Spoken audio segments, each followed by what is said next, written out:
Alors il y a bien sûr une autre modification de comportement. On a vu le développement des addictions depuis le premier confinement et notamment du tabac. Alors Loïc Josserand, très naturellement, je me tourne vers vous. Y a-t-il eu une augmentation de la consommation de tabac depuis le début de la crise et notamment le premier confinement? Proprement parler d'augmentation de consommation de tabac. Santé publique France a réalisé une étude lors du premier confinement dans laquelle, laquelle montrait de façon très, très nette que 55% des fumeurs restaient fumeurs et ne modifiaient pas leur comportement et ne fumaient pas plus pendant ce confinement qu'au préalable. 27% des fumeurs augmentaient leur consommation et 19% à l'inverse avaient réduit leur consommation. Donc il y a effectivement des modifications, c'est évident, mais elles ne sont pas forcément aussi importantes que ce qu'on aurait pu imaginer. Maintenant, il faut attendre quelques mois encore et les résultats du baromètre annuel qui est réalisé par Santé publique France et qui, là, pourra, avec une méthodologie reproduite, calibrée, nous montrer l'impact réel de ce confinement en matière de consommation de tabac, quoi. Donc, mais en tout cas, pour le moment, les effets sur la consommation de tabac ne sont pas aussi majeurs que ce qu'on aurait pu imaginer. Il y a une diminution des arrêts, non, des sevrages tabagiques. Je crois qu'il y a moins de ventes de substituts nicotiniques, par exemple, non?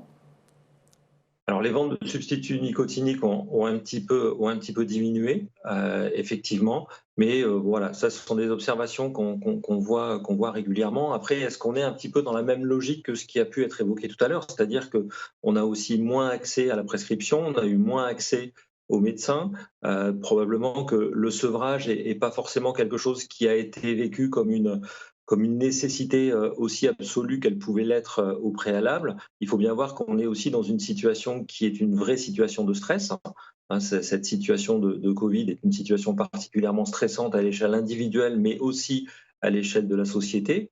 Et en parallèle, bien sûr, de cette baisse de substitution, on a vu aussi des effets qui démontraient ce stress ambiant à travers l'augmentation des ventes de tranquillisants, par exemple, qui ont augmenté de 8% sur la période. Donc il y a un effet stress, c'est vrai, et il ne faut pas oublier que le tabac a un effet, est vécu comme un élément déstressant aussi, quoi. Alors, on sait bien que le tabac va avoir un effet sur les pathologies cardiovasculaires, mais bien évidemment, on sait aussi que le tabac est un facteur de risque majeur de nombreux cancers.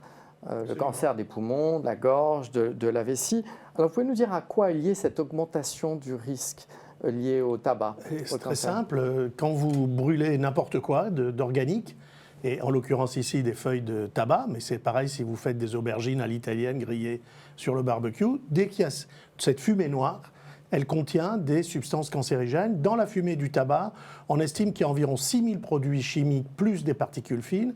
Parmi ces 6000 produits chimiques, il y en a 93 que les grandes agences de santé comme la FDA aux États-Unis considèrent comme potentiellement cancérigènes, dont 80 qui sont véritablement cancérigènes.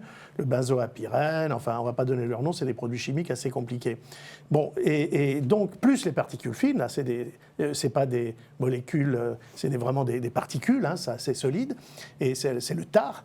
Et si vous voulez, ces substances vont entraîner un risque en pénétrant à l'intérieur des cellules bronchiques, pulmonaires, ou de la vessie ou d'autres, ou de l'œsophage, etc., entrer en contact avec l'ADN, c'est-à-dire le support du patrimoine génétique, et là provoquer des mutations. Plus on fume, plus la dose est importante, alors plus long, non? Il y a trois choses très simples. Hein.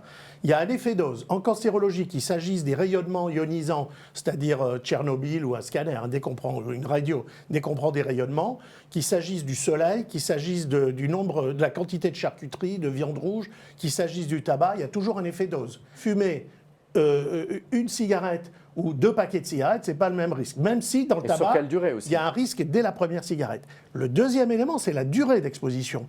Fumer un paquet pendant 1 an ou fumer un paquet pendant 20 ans, et c'est démontré tout ce que je vous dis, hein, clairement, ça n'est pas non plus le même risque. Et puis troisièmement, c'est la susceptibilité génétique. Parce que nous sommes tous différents et nous n'avons pas tous le même risque. On connaît tous des papys qui ont fumé toute leur vie, qui ont bu de l'alcool et qui meurent à 90 ans tranquilles. Y a-t-il des modes de consommation qui sont moins toxiques que d'autres? Parce qu'on comprend que la panacée, il faut arrêter de fumer.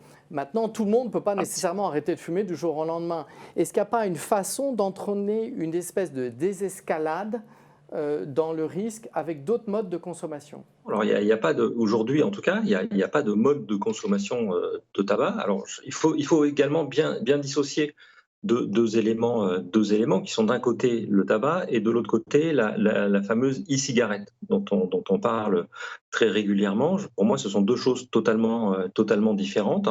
La e-cigarette, c'est vrai, représente un risque qui est probablement moindre.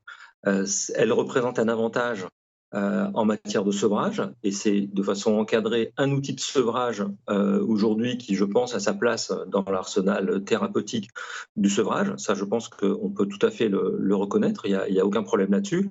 Après, moi, ce qui m'interroge davantage, et je sais que je suis régulièrement pris à partie sur ce sujet-là, c'est la consommation au long cours de la e-cigarette. Donc ça, c'est un autre sujet.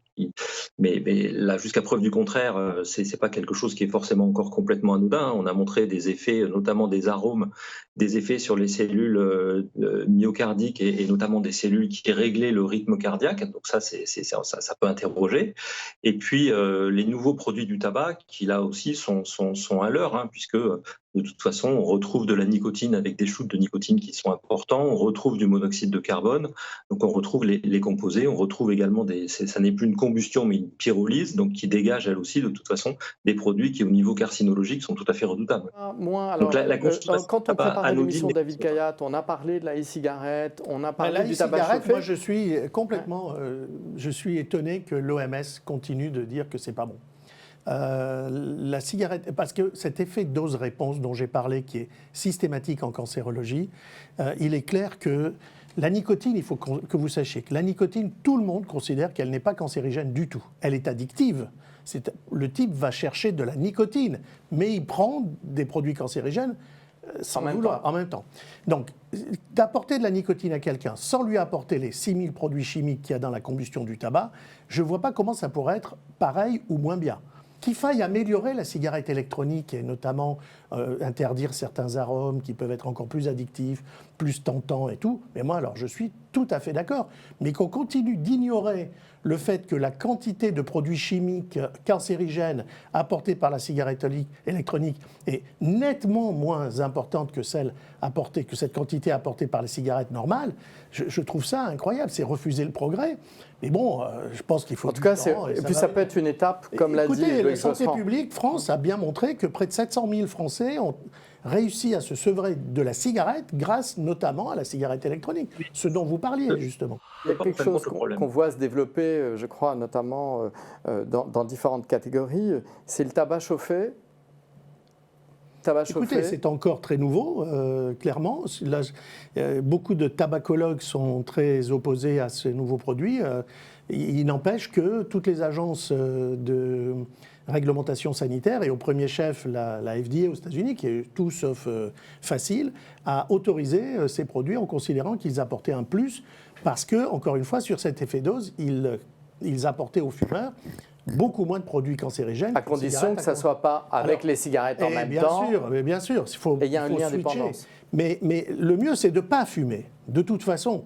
Seulement, je vous pose une question. Est-ce que vous savez quelle est la proportion de patients à qui vous diagnostiquez? Parce que moi, je ne suis pas tabacologue, je suis cancérologue. Mon problème, ce n'est pas le tabac, c'est le cancer. Je vous pose une question. Quelle est la proportion de malades atteints d'un cancer du poumon à qui vous parlez de leur cancer, qui vont mourir, qui ont de la chimio, qui vont souffrir et qui continuent de fumer jusqu'au dernier jour de leur vie? Je pense que c'est énorme. 64 à 80% selon les études. Est-ce que c'est facile d'arrêter de fumer? Non.